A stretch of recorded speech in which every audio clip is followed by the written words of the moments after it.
Ladies and gentlemen, ndadzoka zvakare kuzokupakurirai zviri kuitika munyika muzuva ranhasi 31 March 2025 apo kune a planned demonstration iyo yakarongwa navaBlessed Bombshell Geza iine chinangwa chekuti President Mnangagwa vange vachibva pachigaro.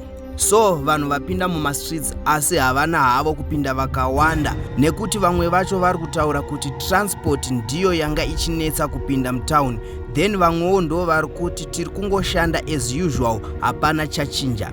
Then tazonzwawo vanyoka yemabhunu vachitaura kuti hazvina kupera nhasi, mangwana demonstration iri kuenderera mberi kusvika President Mnangagwa vabva pachigaro. Ladies and gentlemen, kusangana kwatikuita zvakare pachannel ino, channel yeZim Witness TV yandinouya nema-updates akasiyana-siyana, uye ndinoti kana kari kekutanga kusvika pano ndinokumbirawo kuti ungobaya button rekusubscribe then turn on the notification bell kuitira kuti usarasikirwe neevery update yandinodzoka nayo pano nguva nenguva. Sezvamuri kungoonawo muri kuona kuti mashopsesi akavhura, ini ndatosvikawo pano ndiri kutounza upfu kutobika pasadza pangu. Zvamuri kuona vanhu vari kutotenga sadza vari kutodya, its business as usual.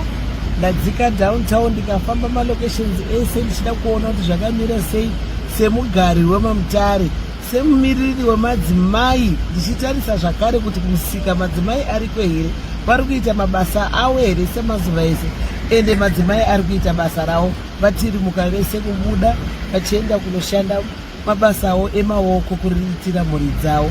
Munhu wese aripo pakutsvaga mari yekuda kuriritira mhuri yake. Zveanofungawo zvekuti arega ndiitowo protesti, hapana munhu ambobuda kuzoita protesti ba. Semanikaland ndiri kuona zvinhu zvedu zviri kufamba zvakanaka, ndiri kungonzwa madistricts ese vanhu vari kuita basa ravo. We are operating as normal as if hapana chataona chiri kungoitika kana vanhu vari kuita noise, vanhu vatovhura zvimashopu avo zvakanaka, mabhenge ese avhurwa, saka everything is right munomarisana, hapana chataona chakashata paizvozvo. Wafunga kuratidzira? Ini neeji yandiri ndine 63 years, asi ndiri kuona kuti zvinhu zvaoma muno muZimbabwe, zviri kuoma zviya nehurumende iripo yaMnangagwa. Isu hatichaidi zvedu, vana vari kutambudzika.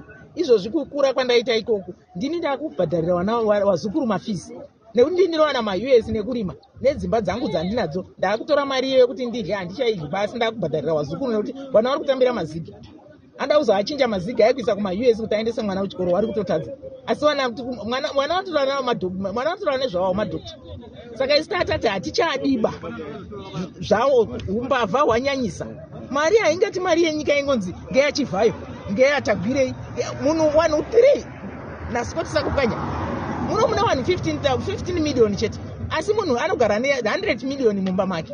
Hatifungi kuti zviro zvakanaka izvozvo. Saka ima musi kutya polisi here nema? Handisi kumboitya. Kana vachinditora ngavanditore havo. Izvo ndakatyoka gumbo, asi ndiripo pano nemaklachi angu. Ngavanditore. Handiro zvavanhu vese wawadzingirira vanhu. Saka kana vaMnangagwa vabva anochapinda ndiani? Aiwa tiri kuti General Chiwenga wambopindawo.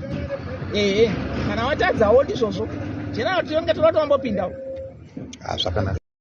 Panapa tanga tafambira Deira 31 March.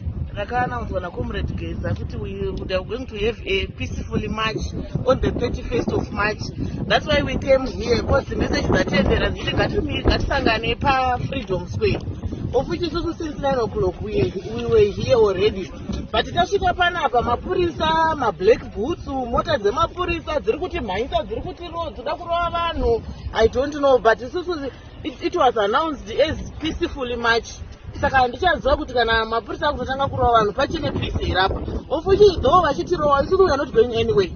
We're going to stay here kusvika zvinhu zvatafambira panapa zvaitika.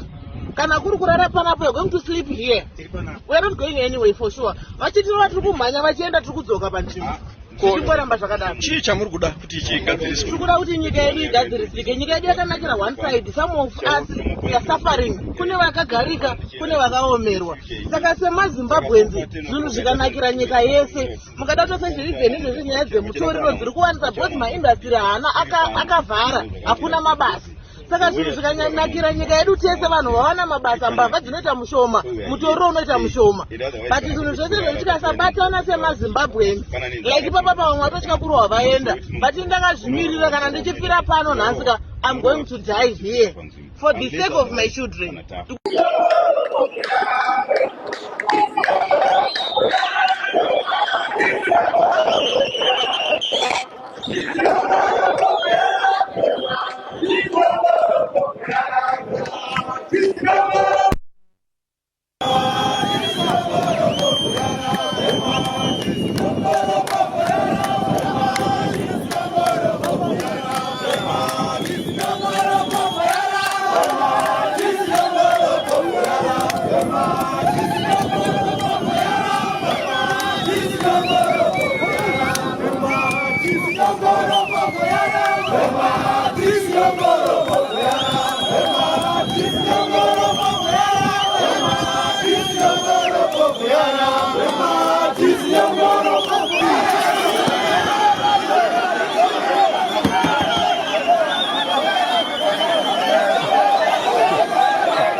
Kusanda una wangu mta.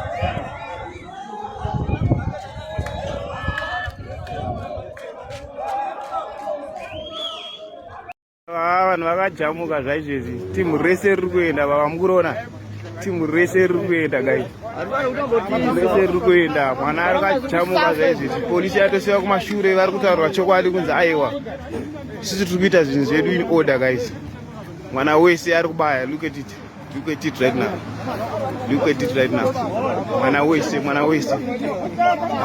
kubaya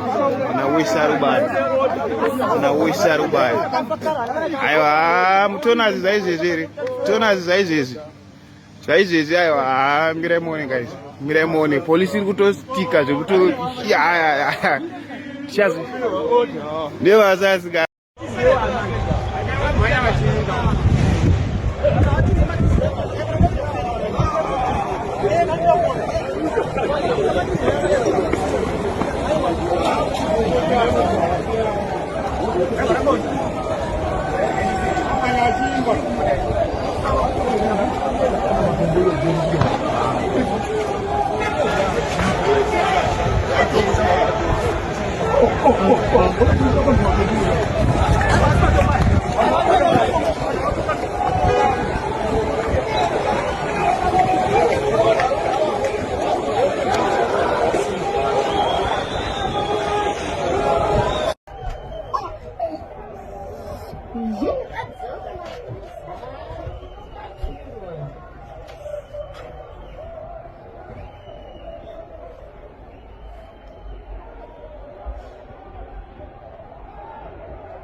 Future.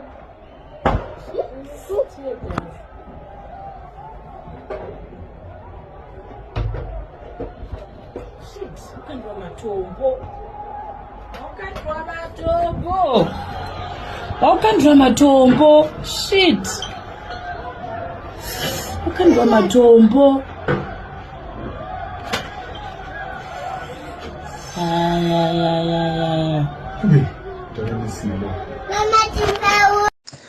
Right, maskera zvakadi comrades and ndiri kuda kutenda zvikuru nebasa ramabata nhasi maZimbabweans business community mavenda nenhingi nevanhu vose vana veZimbabwe vane small business amuri kuita. Mazwi andanzi ndizivisewo nevakuru vandinofamba navo nemamwe ari kubvawo mandiri zvakare. At the same time the struggle is continue. Hapana chiri kudzoka kumashure until Emmerson Mnangagwa is stepped down. Hakuna shopu iri kuvhara, hapana shopu iri kuvhurwa mangwana. Musariske kuvhura shopu mangwana, musariske kuendesa vana venyu kuchikoro mangwana. Because nhasi zvamaona zvishoma, mangwana zvamuchaona manje ndo zvakaomarara. Nekuti now are correcting our mistakes kana zvino panga tichitaona kuti hapana fana kunzwai. Mangwana hapana kumira mushe, mangwana engu ane manzwaka. Kana muchiziva pa inonzi engu chaiyo kuroera kuodza chigwede. Anoona ka? Mangwana hapana kumira mushe. Anoona ka? Hapana vanhu vari kuzonge vachizodzokera kumba chakatochaya, so chatochaya until Mnangagwa is stepped down. We are tired. Nenyaya dzekuita mademonstration ekuti tinoita mademonstration vomhanyiswa nemapurisa vobuda mumakamera vodzokera kumba mangwana kubva kwavhurwa mashopu. Hani mazvono tinoziva sitere kuti mari munodzida, tinoziva sitere kuti mune nzara muda kushanda, but for this ndoda kutenda because mazvipira vana veZimbabwe kuti government amide. Ndiri kufarawo ende ndiri kutenda because look, hapana industry zvese zvainyepwa nakazembe anonzani kazembe kunzi is going to be business as usual. Nderipi business racho ramazoona nhasi mashopu ese anga akavhara, zvikoro zvese zvanga zvakavharwa. Andi mazoona ka? Saka mangwana hakuna shopu iri kuvhura. Andi mazoona ka? Mangwana chakatochaya wese. Fange mangwana zvenyu musambofamba. Vakomana nhasi vanga vasiri muchiki chaizvo. Mangwana ndopa vachavatori muchiki. Because pane zvimwe zvanga vachitofana kuita zvavasina kuzoita. Nekuda time nekunonoka logistics edu ataita. But for the moment I want to thank you so much because mato achieve a goal, because mashops askera akavharwa, zvikoro zvaskera zvakavharwa. Andi maona ka? Mangwana zviri kuvharwa futi zvikoro. Andi maona mashops futi mangwana ari kuvharwa. Andi mazvoka? I think now we are strategizing. I think mangwana takanatsorova zvakanaka mangwana tinovirirwa tax status kwa Mnangagwa. Tinovirirwa futi takumba kwa Mnangagwa. Saka please let's be serious. Zvevango mayuth ari kuswera ari malocation muchitadzisane basa rese isu tira kusunungura nyika musira muchitamba. Ani maona ka?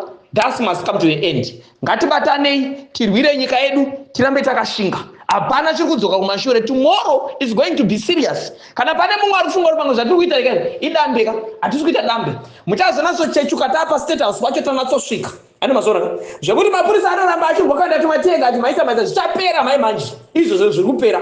Tiri kuronga shamine munyu. Ani maona ka? Iri kurongwa iri kutokwaturwa maningi. Itokwaturwa makwati shamu iyoyo. Ichinatsoiswa munyu, ichiswa mvura. Andi wazvoona ka? Saka hapana chiri kuzodzoka kumashure. Saka munhu nemunhu pauri ipapo unodzorora kuti iwe timire nenyika yedu igadzirike. Ani mazvoona? Thank you Bulawayo. Maita chinhu chakanaka. Rambai makadaro vari kuBulawayo. Ende zivai moudzana ikoko zvakare kuti kuBulawayo hakuna shopu iri kuvhura mangwana. Ngachichaye sezvamaita nhasi izvozvo. Vari kunana Masvingo, vari kunana kwaRusape. KwaRusape mavhenda imimika musave soft for too much. Ani mazvoona ka? Kuita soft for too much. Manga muchinetswa naMnangagwa imimi achikushandisai kuti endai munovhota. Kana mavhota anenge musati mavhota anenge achikuti mawindi for ED. Kana mamuvhotera akumhanyisai mumusika imi mavhenda imimi. This is the time now. Tinoda kunzwa kuti ikoko chachaya. Mangwana is a very very serious day. So let it be clear and everyone now know. And this struggle aisiageza munhu nemunhu ane kodzero kuti amirewo aise ruoko rwake kuti struggle ika ienderere mberi. Ani mazvoka? Saka mangwana asante sana. Saka audio itenderedzei kwese. Handi manzoka. Mangwana toda kuita engo. Mangwana ndo patakuda kuti tipedze nhau TV ataenda ku State House. Chirongeka kune vamwe vanga vasina kurongeka nhasi nevamwe vanga vasina kubuda. Mangwana yatova engo. Hapasina kudzokera kumashure. Mangwana yatova engo inonzi final.